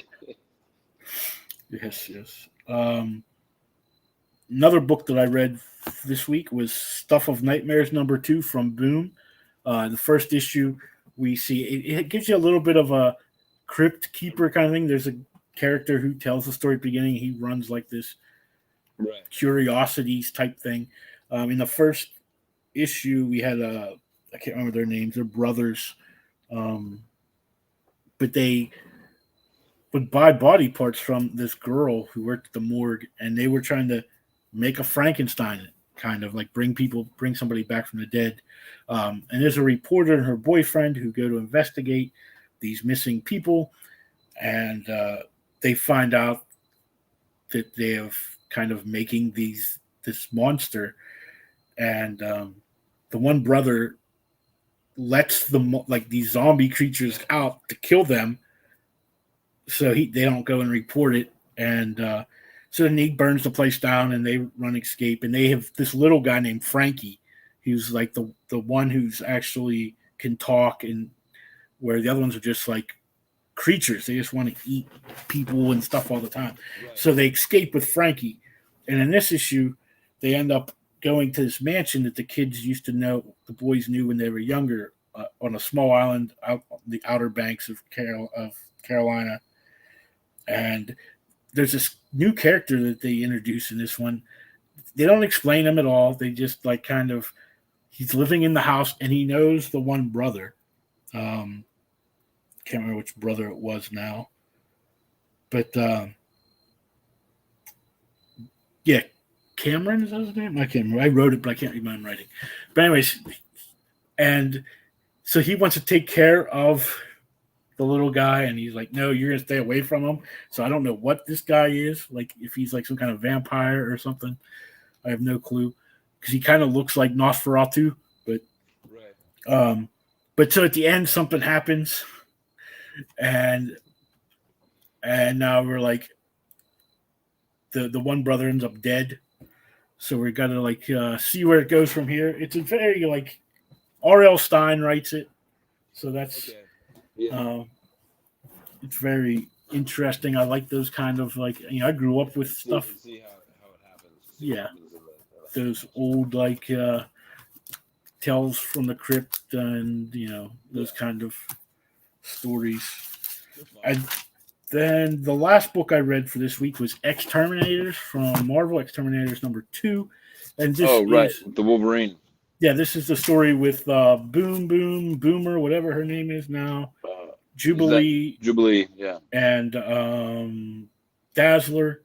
And they get, in the first issue, they get kidnapped while they're out on a girls' night, because Boom Boom just broke up with her boyfriend. Not Boom Boom, Dazzler. Jubilee, it was Dazzler. Dazzler just broke up with her boyfriend, so they go. And I love in Marvel in the X-Men stuff now, they have Boom Boom.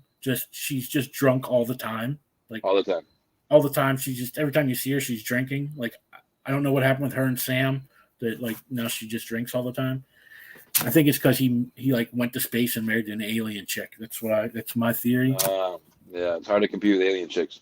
Yeah. So anyway, so at the end of the first issue, like they get captured, and her ex-boyfriend, the guy she just dumped, was actually a vampire. And you find out in this issue he's actually like Dracula's grandson. Yeah. So he set them up in these games, and in the first one, at the end of the first issue, they had to fight the champion, and it ends up being Wolverine. Well, Laura, right, Wolverine, X-23, and so the beginning of this one, I love how like so at the end of the first issue, you're like, what the heck? Why is she helping? And then like this one, she's like, hey, what are you guys doing here? Like it's just like what? Yeah. They don't even like and then she knows the guy because she used to date the guy too, and it's just I love this series because it's just like what fun comic books are supposed to be. Like it's not serious. It's only a 4-issue story arc. It's like I doubt it's going to lead anywhere. It's just the girls out having a good time is what it is against vampires. Well, yeah, because at the end there is it Emma Frost that they have chained up, or like you know what I'm talking about? Like it's like a mirrored or sort of icy. No, that was the alien or the fae, the fairy that made that maze thing that they were in, that mirrored maze. Gotcha. Yeah. And then the vampire Dracula's son attacked or whatever, grandson attacked. Yeah, and Dracula's and the Dracula's son is also in it, and he's the one who, if you remember back, anyone's listening, when Jubilee was a vampire, he's the one that turned Jubilee. So we'll see. Yeah, they had fireworks. Yeah. Yeah. So that's what I read this week. I don't know if you had read any other books this week, Jonathan. Yeah, go through the list because I did all the books that were outside of the folders this week. If I didn't read them fully, I did scan through them, try to get some understanding about what it was. So just read the titles and I could talk about it a little bit. I don't have it written down in front of me. If my computer will, there it goes. Sometimes it wants to take its good old time. All right, so we had. Well, we'll go through the A.X.E things, but we'll wait till Specs is here because he's been reading those two. Specs is here for that because there's a Judgment Day thing. I read, but yeah. There was the Damn Them All #1. I don't even. Yeah, no, Damn Them All #1 was the last one that I was actually able to try to like scan through, and it was not memorable. All right, there's. So we had in Dark Crisis, Young Justice #5 of 6. I'm going to wait. We're going to wait. Till we can do all those. Okay, cool. Because I had some comments on that one. That was pretty cool. Grim Spotlight, Cinderella versus the Tooth Fairy. Yeah, that was ridiculous. And Cinderella, they're calling her Cindy, and she's fighting. And the Tooth Fairy is just like, kind of has like the Baraka mouth from Mortal Kombat, Yeah. And then like she's like always like, and then Cinderella's like, "What happened to you, Gwen?" I guess the real name for this Tooth Fairy's name is Gwen. And she's almost like a zombie, and she goes and she finds like a whole like forest of other Tooth Fairies that are just as messed up, and they go and they try to chase Cinderella down, and at the last second, just Cinderella just goes to town and just starts ripping heads off and stuff. And so it was, it was a fun, bloody alternative storyline, And then you had Moon Knight Annual. Yeah. This is the one that had the Werewolf by Night story, the continuation from that stuff from the Crypt of Shadows from last week. And I remember him. What was interesting about this was he was working with somebody else and the werewolf thing, and he betrayed Moon Knight at the end because the little girl was going to be like some sort of vessel, and Moon Knight was funny. It was like because the girl stopped, I guess, Moon Knight from killing the other guy at the last second, and he was like, "You're lucky that I don't murder in front of my daughter," I made a rule. And it was just really funny as the little girl comes up and goes, "Daddy, you promised you wouldn't kill anybody in front of me." It was like this really like surreal real Marvel parenting moment. I can't imagine having that conversation with my kid, but it was really funny watching Moon Knight have to have that conversation with his. Yeah. And the last book on the list this week was the Riddler, Year One, Number One. Now this is actually written by Paul Dano, right? Like The actor the actor who played the Riddler in the Batman. in the I didn't. Batman, yeah. Yeah, I didn't get to read it yet, but I know it was here. Did you get to read it? I did. I read it. It was good. It does have it's totally an origin story of sorts, you know. It And you takes get place to in the Batman story, like world, right? The movie world. right, yeah. And there's a feeling that it's before he's the Riddler, really, you know. He's kind of like working still as like a um, like the lab assistant or something like that, you know. I think this was more of like a true crime, true grit kind of like book that he wrote. It made it way more like authentic as far as like a villain's creation, not so much like you're blending a vat of acid or something. You know, he was like actually like realizing with the world around him about how cynical it is and how hard it is and how he should make his own way. You know, so that's what I got out of this book was that it almost reminded me of the Brubeck criminal books. Mm, yeah, Brubaker, yeah. Brubaker. Yeah, Where like you really get into the psychology of the criminal. You really understand like what would drive the Riddler to become that. You know, because I could see this being like if that was the other idea that I had with this.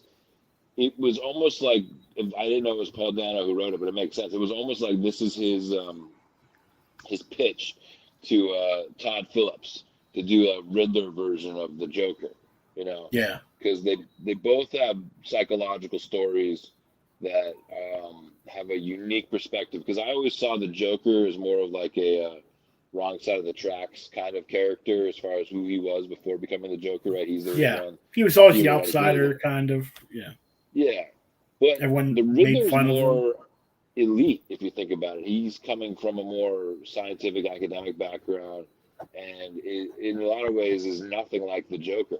You Yeah, know, but they're both psychotic. They both lose their shit, and they both have something in that connected. different ways. Yeah, that's kind of the whole story going on. They have the DC like books right now, the Batman One Bad Day, where each one is one of the supervillains, and it's showing like how they became like the way they are, and it's always the Joker thing. He always said it only takes one bad day for you to be me. Right. Yeah. It's but I mean, do you ever remember that Michael Douglas movie Falling Down? Yes, that's the Yeah. same thing. One bad day, and it just spirals. And it just snapped. Yeah, yeah. Uh, So there was something else I wanted to say with that, and I don't remember. Oh, because this was a few years ago. I was talking to my friends, and we were talking about who our favorite Batman villain is, and mine's the Riddler. And everyone always makes fun of me because they don't see him as a real threat to Batman. And I was like, he is the biggest threat to Batman. Like he is the like anti Bruce Wayne. yeah. They're the same person. Right. Like they're literally the same character. But like Bruce Wayne is intelligent in his way, and the Riddler is really good. I mean, I played the Arkham City, Yeah, and the hardest character to beat is the Riddler because he just put so many riddle things all over yeah, the city.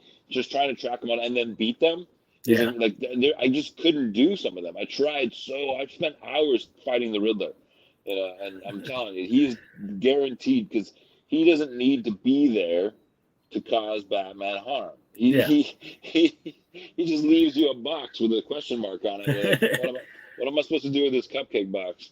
Oh, there's a bomb. Damn it! The bomb's able to blow up 6 city blocks, and I have to figure out what works Exactly. on 2 legs during the morning, or no, 4 legs in the morning, 2 legs in the day, and 3 at night. What is the answer? That is so easy. Don't even. That's the fix. I. That just made me think of something. Like I was in senior in high school, I think, and I had to retake a history class, American history, because when I was in 11th grade and I took it, I told the teacher, if you don't get me out of this class, I am going to fail it because I don't like you. And she wouldn't move me out of the class, so I didn't do anything. I didn't take a test. I did no homework. I did nothing. I sat there. I showed up for class. That was it. So my senior year, I had to retake it, and I had a better teacher, a guy that I liked, and he would sometimes give us these like trivia questions, like riddles and stuff, and we'd get to win stuff. And I remember he asked that, and my hand went up like right away, and I told him, I was like, it's a human, because you're on 4 legs when you're a baby when you crawl, 2 legs in the afternoon when you walk, and 3 in the evening when you walk with a cane. And everyone in the class was like, how did you know that? I was like, and he asked, how'd you know? I go, Super Friends. When I was a kid, it was the Sphinx's riddle on the episode of Super Friends. It's actually the Homer's Odyssey. He talks to the Sphinx. Well, that's how I knew it, from an episode of Super Friends when they asked Batman and Robin that same question so they could get through something. And I was like, yeah, well, that's such an old riddle. Yeah, that's great. Oh, all right, brother. Well, if you don't mind, I think it's a good time to wrap up. Yes, we went through everything. Yeah, we'll go ahead and sign off. We'll be back next week. I haven't got the list of books yet, but for some reason, they've been delaying getting me the books. I usually have them Thursday morning. Now it's Friday again. I still don't even have the list. So hopefully someone gets on the ball and gets me those. But we'll be back next week. Still felt like a great episode, even though we're missing a cast member.